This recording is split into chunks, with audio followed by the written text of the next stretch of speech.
1989년 일본 니케이 지수 38,915포인트. 부동산은 하늘을 뚫고 은행은 너도나도 대출을 밀어줬고 사람들은 빚을 내서 주식을 샀어요. 지금 안 들어가면 나만 손해잖아. 그리고 그 다음 해 거품이 꺼지기 시작했습니다.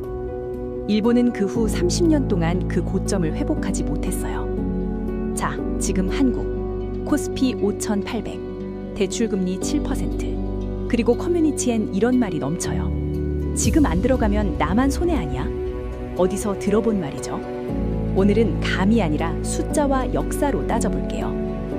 1980년대 후반 일본 버블 시절, 일본은행 대출금리가 한때 연 8%까지 올라갔어요. 근데 사람들은 신경 안 썼어요. 주식이 매년 30에서 40%씩 오르고 있었으니까요. 이자 8%쯤은 그냥 수험료 느낌이었던 거죠.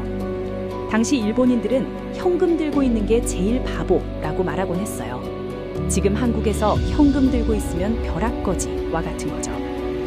지금 우리 얘기를 해볼게요. 대출 5천만 원, 금리 7%, 1년 이자 350만 원, 한 달에 29만 원. 이걸 주식으로 상쇄하려면 5천만 원을 굴려서 연 7% 이상을 벌어야 해요. 그냥 본전치기를 위해서요. 코스피 연평균 수익률 최근 10년 기준으로 연 5에서 7% 수준이에요. 좋은 해엔 20% 넘고 나쁜 해엔 마이너스 20%도 넘기면서요. 평균적으로는 대출이자를 겨우 따라가거나 못 따라가는 해도 꽤 많다는 얘기예요. 그리고 결정적인 차이, 대출이자는 수익이 나든 안 나든 무조건 나갑니다.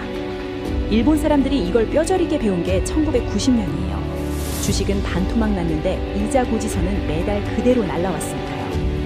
자, 그런데 지금 한국이랑 당시 일본이 얼마나 닮았는지 좀 더 들여다보면 살짝 소름이 돋을 수 있어요. 일본 버블의 공식이 있어요.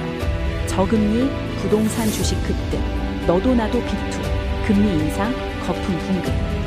2000년대 한국도 비슷한 흐름을 한 번 겪었고 2020-21년에도 이 공식이 거의 그대로 반복됐죠. 코인이랑 부동산이 동시에 폭발했던 그 시기. 그리고 지금 코스피 5,800이라는 숫자, 이게 기회처럼 느껴지는 건 맞아요.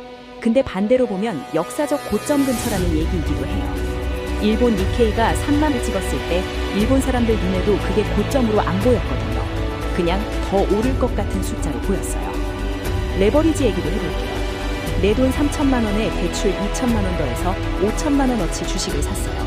주식이 20% 오르면 달콤하죠. 주식이 20% 내리면 손실 1,000만 원인데 이건 내 원금 기준 33% 손실이에요. 이자는 또 따로 나요. 일본의 잃어버린 30년에서 가장 먼저 무너진 게 레버리지 투자자들이었어요. 주가가 조금만 밀려도 버틸 여력이 없었으니까요. 그럼 여기서 질문 하나. 그렇다고 대출을 무조건 갚는 게 정답일까요? 사실 이것도 100% 정답은 아니에요. 잃어버린 30년을 연구한 경제학자들이 일본인들의 가장 큰 실수로 꼽는 게 뭔지 아세요? 거품이 꺼진 뒤에도 소비와 투자를 완전히 멈춰버린 것. 빚이 무서워서 아무것도 안 하는 선택. 그게 일본 경제를 30년 동안 꽁꽁 얼어붙게 만든 진짜 원인이라고 해요. 이걸 경제학에서 대차대조표 불황이라고 부르는데요. 기업도 가게도 빚 갚는 데만 급급해서 성장 자체를 포기해버리는 상황이에요. 그러니까 무조건 갚아라 또 정답이 아닐 수 있어요. 대출을 갚는 건 사실 연 7% 확정 수익을 내는 것과 같아요. 세금도 없고 리스크도 없는 7%. 시중에 이런 상품 없어요. 근데 동시에 현금을 모두 대출 상환에 쏟아붓다가 정작 진짜 기회가 왔을 때 쓸 돈이 없어지면 그것도 손실이에요. 그래서 현명한 기준은 이거예요. 기대 수익률이 대출 금리보다 확실히 높을 때만 투자한다. 7% 대출이면 기대 수익률이 최소 10% 이상은 돼야 리스크를 감수할 이유가 생기는 거예요. 그리고 일본이 또 하나 알려주는 교훈. 비상금 없이 레버리지 투자에 들어가면 버틸 시간이 없어요. 시장이 회복되기 전에 내가 먼저 나가 떨어지거든요. 최소 3개월에서 6개월치 생활비는 현금으로 들고 있어야 해요. 일본의 개인 투자자 상당수가 그걸 못해서 회복 장세를 구경도 못 봤어요.